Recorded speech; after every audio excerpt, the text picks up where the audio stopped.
I realized something was terribly wrong when the man sitting at our Thanksgiving table wasn't related to us, and nobody else seemed to notice.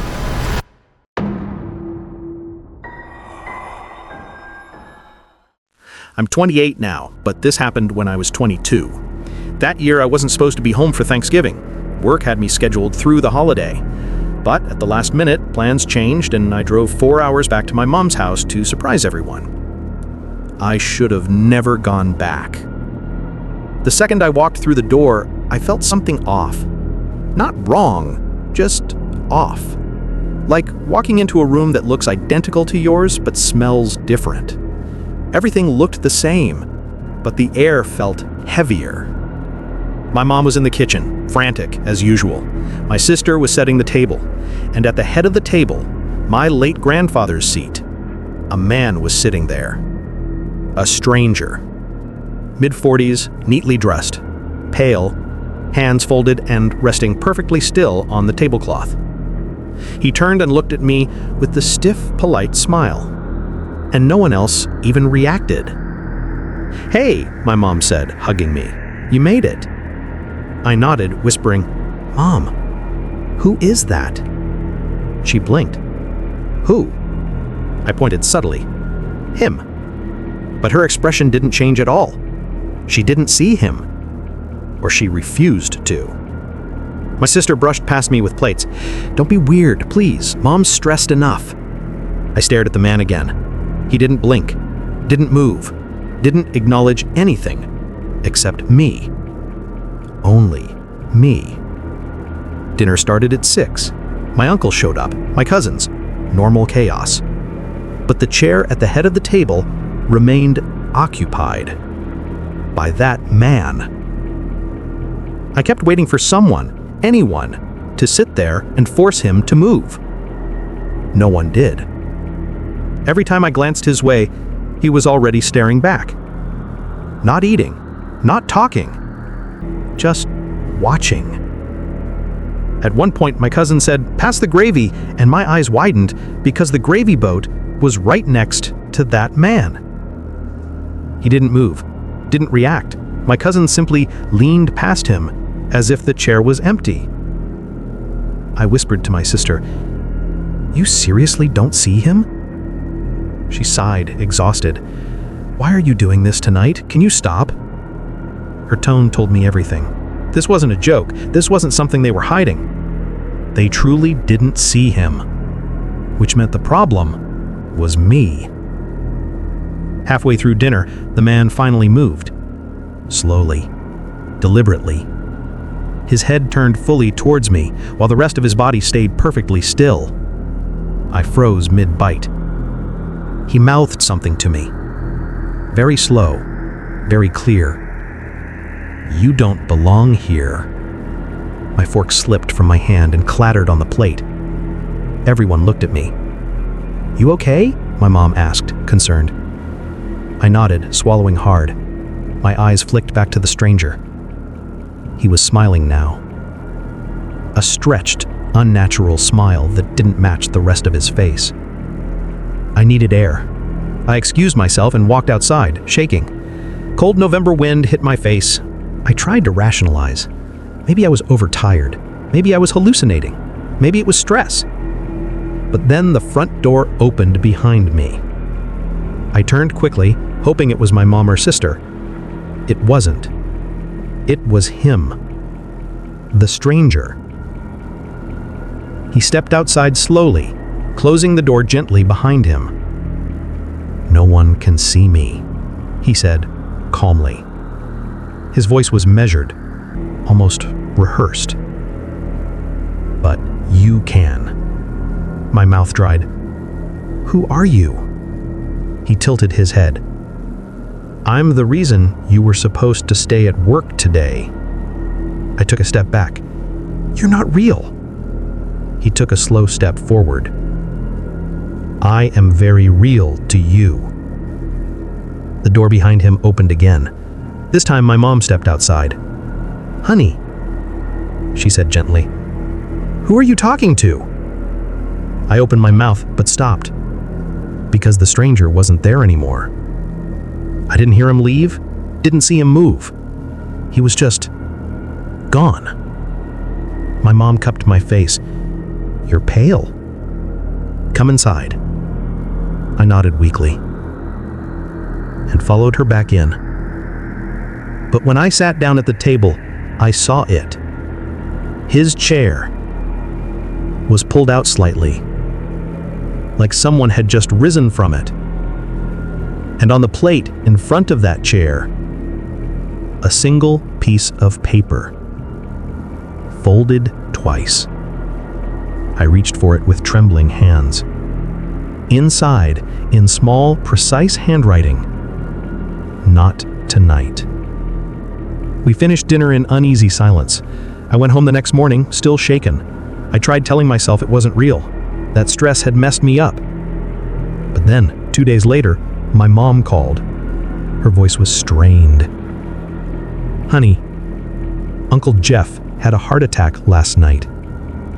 My stomach turned. Uncle Jeff sat next to that empty chair. "He didn't make it," she whispered. I stared at my phone with shaking hands because I realized something. The stranger wasn't lying. He was there to take someone, and I had interrupted him.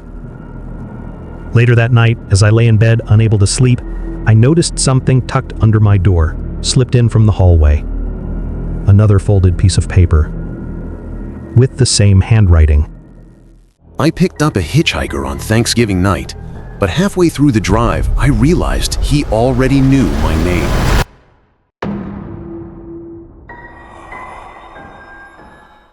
I'm a delivery driver in Ohio.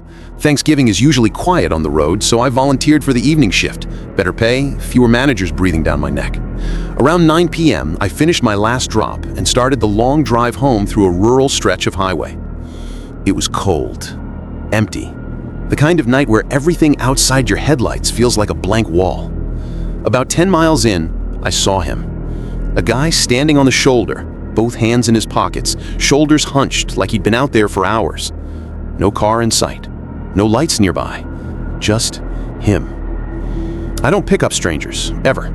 But it was Thanksgiving, and something about the way he stood there, quiet, not waving, not begging, made me slow down. He stepped toward the passenger side as I rolled down the window. "You headed into town?" he asked, voice soft and steady. I nodded. "Hop in." He got inside slowly, shutting the door with a polite, almost delicate motion. "Thank you," he said. "Really." His clothes were simple, dark jacket, worn jeans. No backpack, no luggage. I merged back onto the highway. For the first 5 minutes, we just listened to the hum of the heater. Then he spoke. "You're Mark, right?" I nearly missed the lane. I hadn't told him my name. I hadn't said anything personal. My uniform didn't have a name tag. I swallowed. How do you know me?" He didn't answer right away. Just stared ahead, hands resting neatly on his thighs. "I've seen you before," he said eventually. "Last Thanksgiving." I tried to laugh it off, but it came out thin. "I wasn't even on this road last year." He nodded. "I know." That sentence sat between us like a weight. I tightened my grip on the steering wheel. We passed a broken street lamp, and for a second, the car went completely dark. When the headlights hit again, he was already looking at me. Not smiling, not threatening, just watching. "You seem nervous," he said quietly. "Just tired," I replied. He nodded, as though that answer disappointed him. A few minutes later, he pointed out the window. "Turn left up ahead." "There's nothing down that road." "I know. That's why I need to go there." The way he said "need" made my skin tighten. But I kept driving straight. "I'll drop you at the gas station 2 miles up." He didn't argue. Didn't look upset. Just sat there, tapping one finger against his knee in an even rhythm. Tap, tap, tap. After a minute, he said, "You don't remember me." That's okay. Most people don't.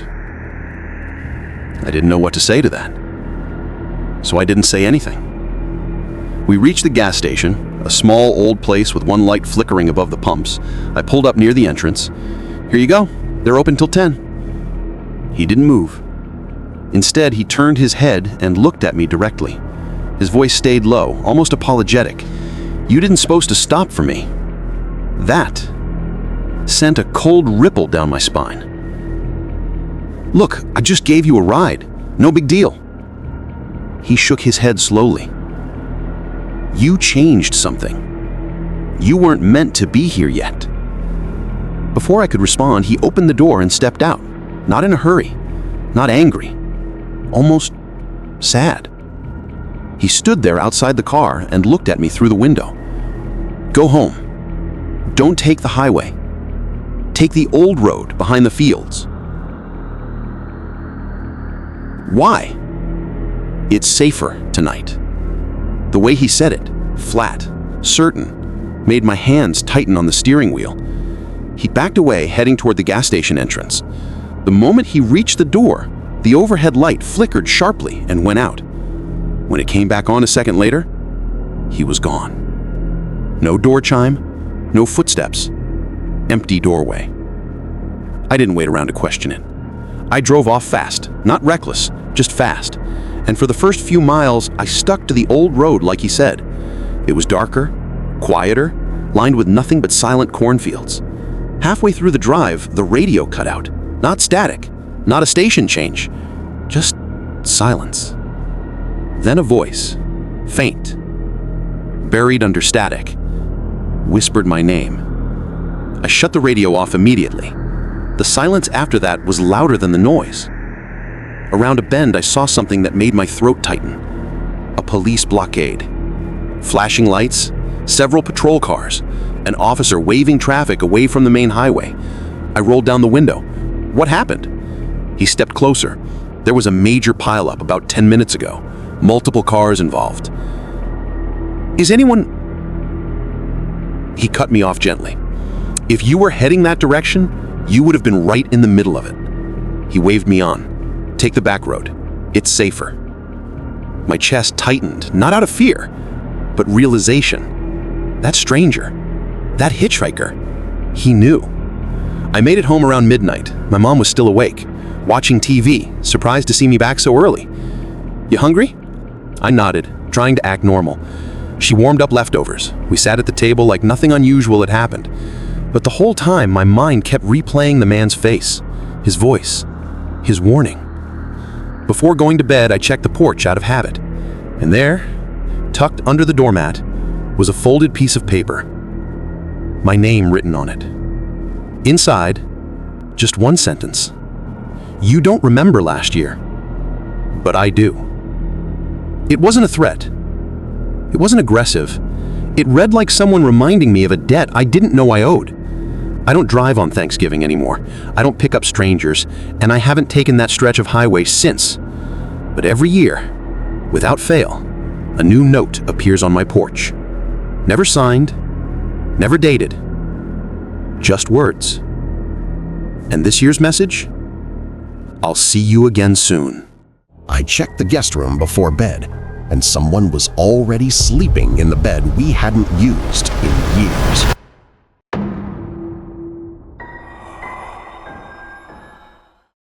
I'm 26, and last year was the first time I spent Thanksgiving at my Aunt Lisa's house in upstate New York.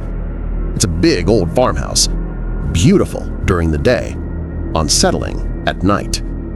Long hallways, tall windows, and that quiet, hollow echo that old houses have. I went because my aunt insisted.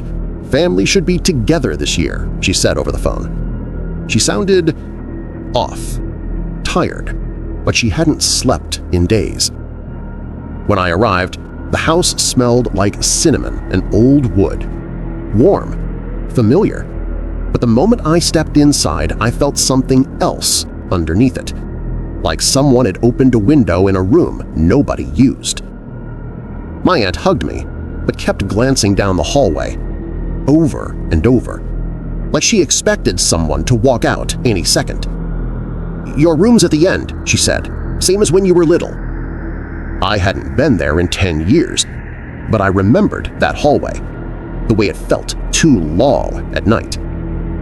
As we walked, I noticed a door halfway down the hall, closed tight, a chair pushed in front of it like a makeshift barricade.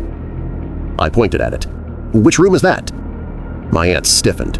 "Oh, the guest room, don't worry about it." Her voice sounded rehearsed, too quick. I didn't push it, but I didn't forget it either. Dinner was normal enough. Turkey, mashed potatoes, the usual quiet small talk. But every few minutes I'd see my aunt glance toward the hallway again. Not nervously, not scared, just waiting. When I finally asked, "Is someone else coming?" she shook her head without meeting my eyes. "No, it's just us." But the answer felt incomplete, like she was keeping something back. That night, around 11 p.m., I got up to use the bathroom. The whole house was silent, except for the soft hum of the heater. As I walked past the guest room, I slowed. The door, the one that was blocked by a chair earlier, it was open now. The chair was off to the side, like someone had just slid it away. I hesitated, leaning in a little. The room was pitch black. No lights, no night lamp, just a faint, cold smell, dust, and something older. I whispered, "Hello?" It came out softer than I meant. No response. I stepped inside just a little, letting my eyes adjust. That's when I saw it. Someone was lying in the bed, under the blankets, still facing the wall. I froze. I didn't speak. I didn't breathe, because for a moment I genuinely thought I was looking at a dead body. I backed out slowly and went straight to my aunt's room. I knocked lightly. "Aunt Lisa, someone's in the guest room." The door opened instantly, like she had been standing right behind it. Her face went pale. She didn't ask who. She didn't act surprised. She just said, "Did they look at you?" Her voice shook, not with fear, but with something like exhaustion. I told her no. She exhaled in relief. "Good. It's better if they don't." Before I could reply, she stepped past me and headed down the hallway. Not panicked, not scared, just resigned. She walked into the guest room and sat on the edge of the bed like she had done this 100 times. "Not tonight," she whispered to whoever or whatever was under the blanket. "You promised, not while he's here." The figure didn't move, didn't respond, but the blanket rose just a little, like someone inside had breathed in. My aunt stood up, closed the door, and put the chair back in front of it. She turned to me. "We don't open this door after dark. Never. Not anymore." My voice came out quieter than I intended.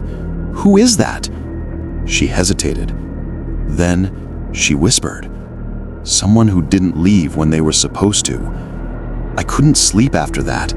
Every little noise felt too loud.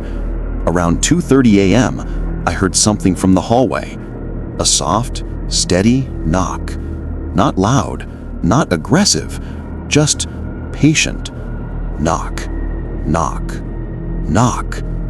I opened my door slightly and peeked out. The guest room door was trembling, not being slammed, just nudged gently, over and over, like someone inside was testing the chair, hoping it might move. My aunt's voice came from the dark. "Go back to bed. Don't speak to it. Don't answer."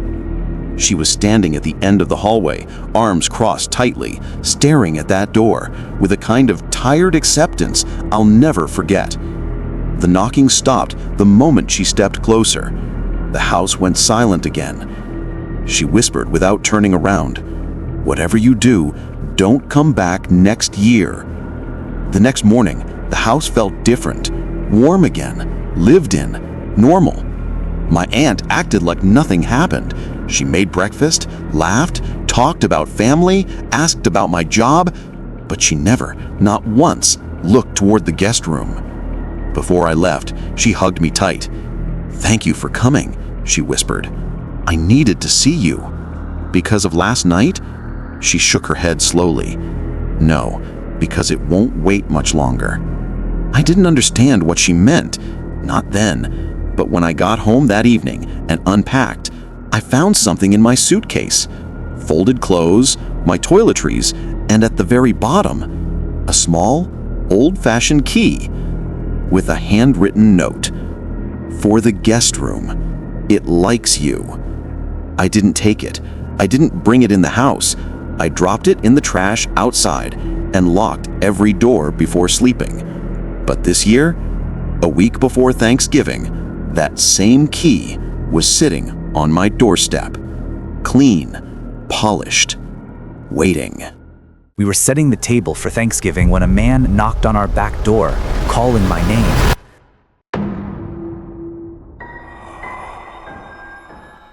I was 24 last Thanksgiving, visiting my mom at her small house in rural Pennsylvania.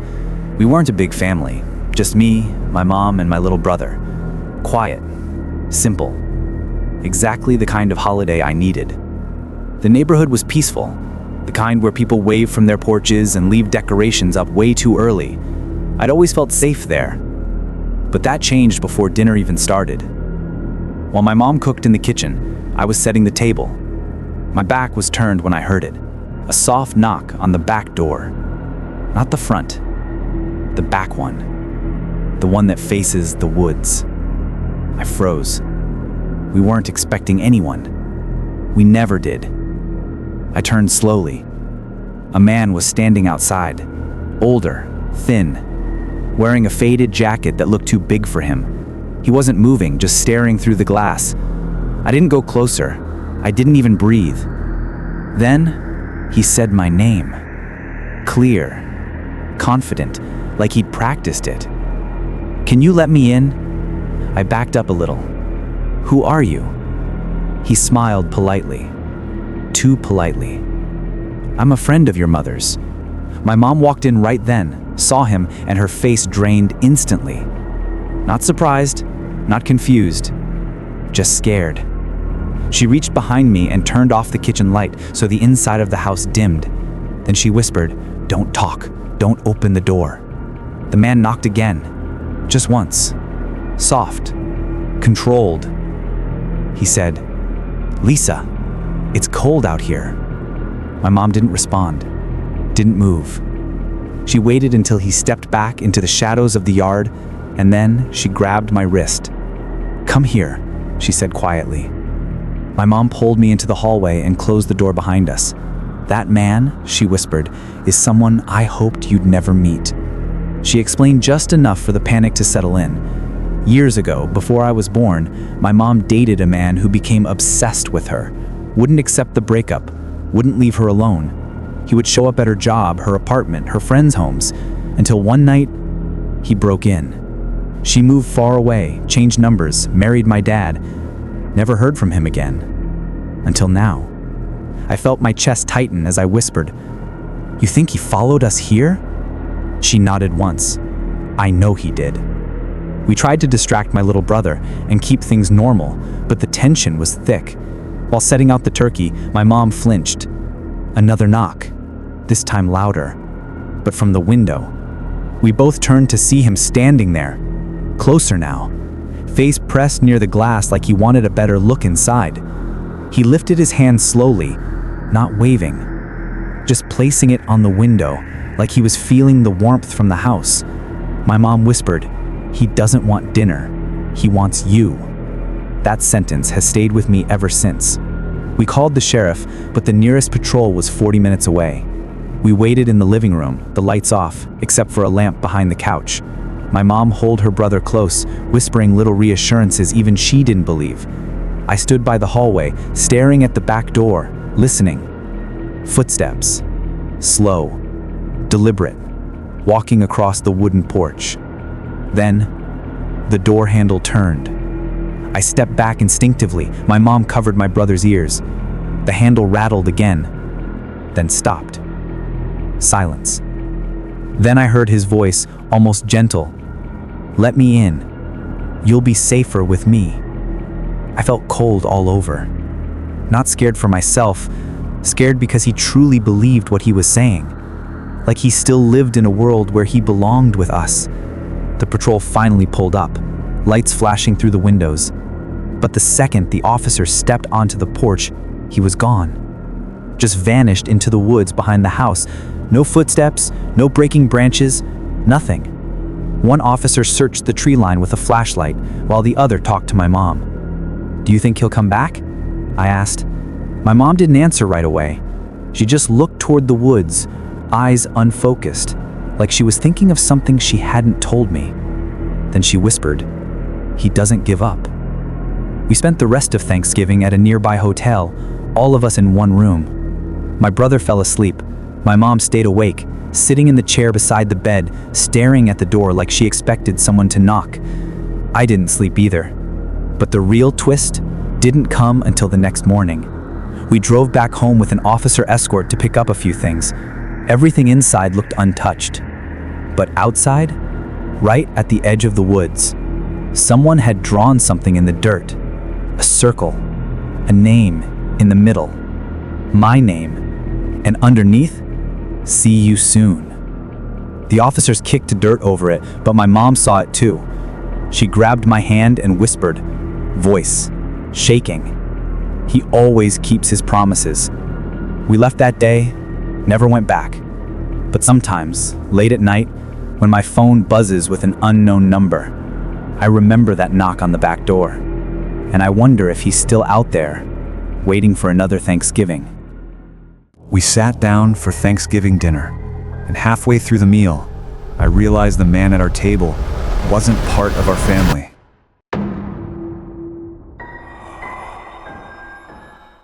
It happened when I was 20, during a Thanksgiving I still don't fully understand. My parents decided to host the whole extended family that year. Cousins, uncles, neighbors, anyone who didn't have a place to go. Our house was packed, warm, loud, people everywhere. But the moment I walked into the dining room, I felt something wrong. There was a man sitting at the far end of the table. Gray sweater, calm expression, hands folded neatly. I didn't recognize him, but he blended in so quietly that for a second, I assumed he came with someone else. It was Thanksgiving. Strangers weren't unusual, but he didn't smile, didn't talk, didn't eat. He just watched. A few minutes into dinner, I leaned toward my mom and whispered, "Who's the guy in the gray sweater?" She barely glanced up from the turkey. "I thought he was with your Uncle Mark." But when I asked my Uncle Mark, he said the same thing. He thought the man came with us. One by one, I asked different relatives, and every single person said the same thing. I thought he was with them. I looked at the man again. He didn't look lost or shy. He looked like he belonged there, like he'd been waiting. At one point, my little cousin dropped her fork. It clattered loudly. The man turned his head toward her, slowly, and smiled. Not warm, just acknowledging. My cousin immediately hid behind her mom's arm. Throughout dinner, I kept noticing small things. He never touched his plate. He never blinked for long stretches. And whenever someone laughed, he stopped and stared, like he was studying them. But what bothered me most was this. He kept staring at me. Not aggressively, not threatening, just watching, like he was memorizing me. When dessert was being served, he finally spoke to me. "You've grown," he said quietly. My entire body went still, because I'd never seen this man in my life. I tried to laugh it off. Do we know each other?" He tilted his head slightly, as if confused that I didn't understand something obvious. Then he said, calm and certain, "I've been to your house before." My mom overheard and stepped in. "Sorry, who exactly are you?" The man turned to her and smiled, but didn't answer. Just kept smiling until she looked away. After dinner, Everyone moved to the living room to watch a movie. People were laughing, talking, cleaning up plates. The man stayed seated at the table, still, hands folded, staring ahead. I whispered to my dad, "We need to ask him to leave." My dad nodded and approached the man. What happened next still messes with me. My dad said, "Hey, I think you might be at the wrong house." The man looked up slowly, like he'd just woken from a daydream. Then he said in the most normal voice, "No, I'm exactly where I'm supposed to be." My dad stiffened, not out of fear, just because of how calmly it was said. "Okay, who invited you?" He smiled softly. "You." We hadn't invited him. None of us had. And something about the confidence in his answer made my skin crawl. My dad didn't push further. He just walked back to me and whispered, "Lock your bedroom door tonight." That was the moment I realized he wasn't confused either. Something was wrong. We both felt it. Around 11 p.m., guests started heading home. The house finally quieted down. But the man, he was still sitting at the table. Still. Watching the hallway, waiting for something. My mom approached him. Firm, polite voice. "Sir, everyone's leaving now."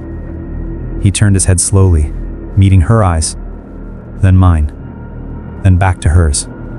"I know." Silence stretched too long. Then he stood up for the first time all evening. He was taller than I expected, calm, composed. He walked to the front door, put on his coat, and before leaving, he whispered something to me. Something that made my chest tighten. "I'll see you again when it's time." Then he stepped outside and disappeared into the dark. We called the police, gave a description, asked if any break-ins had been reported. Nothing. Not a single report that matched him. A week later, while cleaning the dining room, my mom found something under the chair he'd been sitting in. A small envelope. No name on the outside. Inside was a single photograph. A picture of me at age 5, standing in our old backyard, taken from behind the fence. There was a note on the back. "I told you, I've been here before." We moved 2 months later. New house, new locks, new everything. But sometimes when I'm walking home at night, I get the feeling someone is watching me again. Quiet, patient, waiting for the time he said would come.